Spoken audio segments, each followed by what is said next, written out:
Hey, what's up, everybody? I've got something here for you to check out. The brand new for 2020 Glock 48. Check this bad boy out. We're going to open it up, do a tabletop review, look at the gun, and talk about it a little bit. You know how it goes. Okay, this particular gun came from Bass Pro. They have a seal over this. Peel that off. And then I'll show you that the gun came with a 5.5 pound trigger, two 10-round magazines, and it is the G48. Get it opened up here, the fancy case. And here we have it, the Glock 48. Remove the magazine, show that we are clear. This one, I don't believe, it may have been fired. This is actually on loan to me. Thank you, James and Abby. Check it out. You got a nice slim profile to the Glock 48. Now this is relatively about the same overall size as a Glock 19, but it's much slimmer. And this is a, I believe that it's a single, it might not necessarily be a single stack, but this is a 10-round magazine. I think it's more of a stagger stack. 10 rounds, and it'll hold 10 plus 1 in the chamber. And it has the standard Glock trigger. And much as with the Gen 5 26 that we looked at, reset is very, very positive. And that trigger wall's right there. So let's see what that trigger pull from the start looks like. And this is supposed to have a 5.5 pound pull from the factory. Yeah, it does get just a little bit squishy right there at the breaking point. But I think that with this gun, that's something that'll probably wear in. With that Glock 26 that we looked at, it was very prominent, and the trigger was not nearly as squishy coming back to that breaking point. Let's take a look down the sights here. And we do have the front slide serrations. This is the stainless slide version. I really dig the look of this. That nice bead blasted finish there. So let's go ahead and take the gun apart.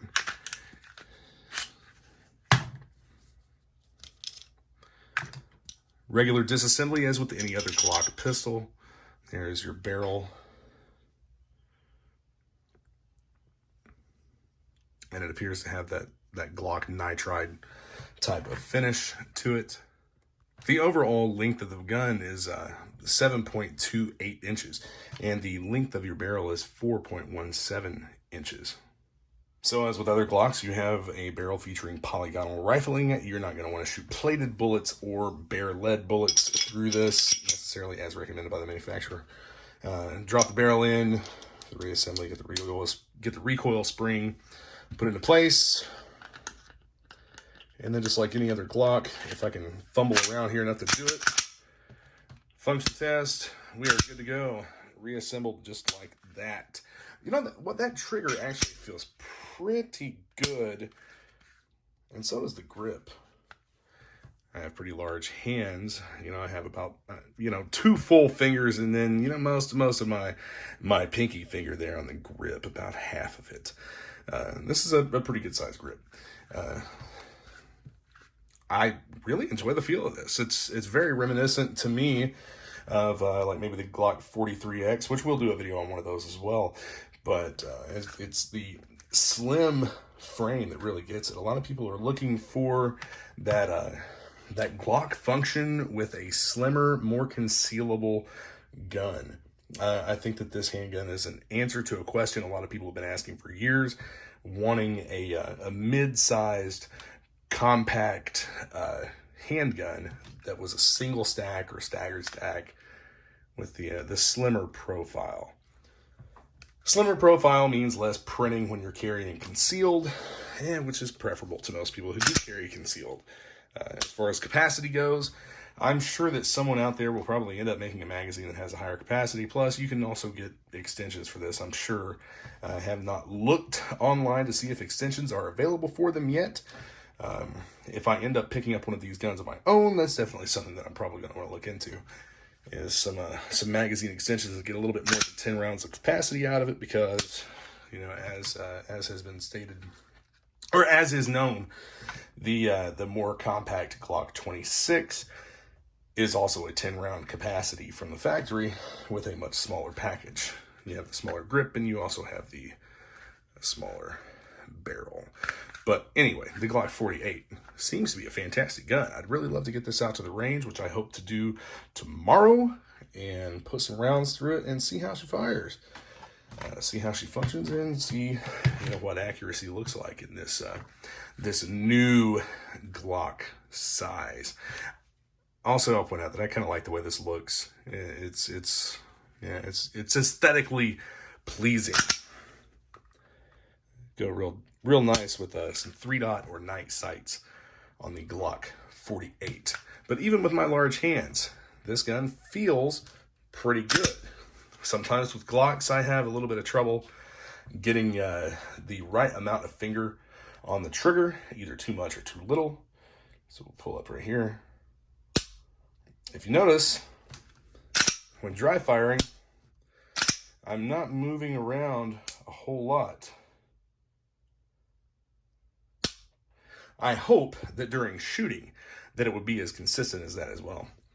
I know that with the Glock 26, and I keep comparing this to shooting the Glock 26, but that's the only other than the 43, the Glock 26 is the only like legitimate Gen 5 type of gun that I've fired. I've shot the 19X, but I don't necessarily consider that a Gen 5, because it's kind of its own thing.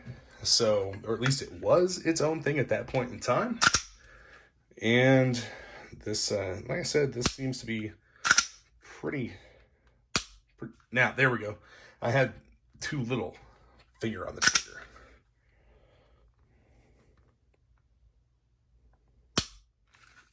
I think this is going to be a great shooter, and I'm really excited to get it out there and try it out. Let's talk a little bit about the grip and the frame.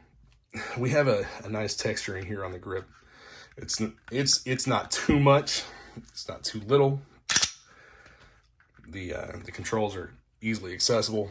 Now, the thing that differs on this one from other Gen 5 type guns, and this gun's not necessarily a Gen 5, it's its own thing, but I do like the fact that the Gen 5 guns have the ambidextrous slide stop. I like that controllability, that control option. So we'll lock that back, and from right here, if you were changing a magazine, it's pretty readily available from right there. And I know that some people frown upon doing that. A lot of people would rather see you load the magazine into the gun, and then instead of using the slide stop, to rack the slide. Some people prefer that. I'm more of a casual shooter than anything, so I'm going to use what I'm used to. It drops just fine, and I don't have a problem manipulating that. The magazine catch, it's the same standard wide catch that Glock uses, drop-free mags. It's great. It does not have interchangeable back straps. I do like the interchangeable back straps on Glock pistols. This one did. This one, much like the 43 and 43X, did not come with interchangeable back straps to thicken this up any. But it does have a pretty nice, I guess, beaver tail there on the grip. You know, my hands are big, but they're not like overly fat. They're not going to get caught up in the slide or cause any kind of problems or anything like that. All right, I hope that you enjoyed taking a look at the Glock 48. Seems to me to be an overall well-built gun. I mean, it's a Glock. They're going to function for the most part. I'll see what I think of it when I actually get to shoot it. There's a couple things with it that seem to be a little stiff. Reassembly, for one. Right here, part of something's getting hung up a little bit. It seems a little bit stiff. And it's on the rails, and it's back together just fine and seems to function check okay. But there's something a little bit different about it. And I'm sure that it's not anything that's going to cause a problem. But there we go. Racked back and locked on the magazine. Yeah. You know what? I like the fact that there's not a lot of movement whenever I pull the trigger. All right, guys. Stay tuned for more videos. We'll get this thing out to the range and get some shots down for you and put a box or two through it on camera just to see how it goes. Be sure to hit that subscribe button to stay tuned for more videos. We got more stuff coming to you. Thanks for watching Gunslinger Firearms and Gear, and we'll see you on the range.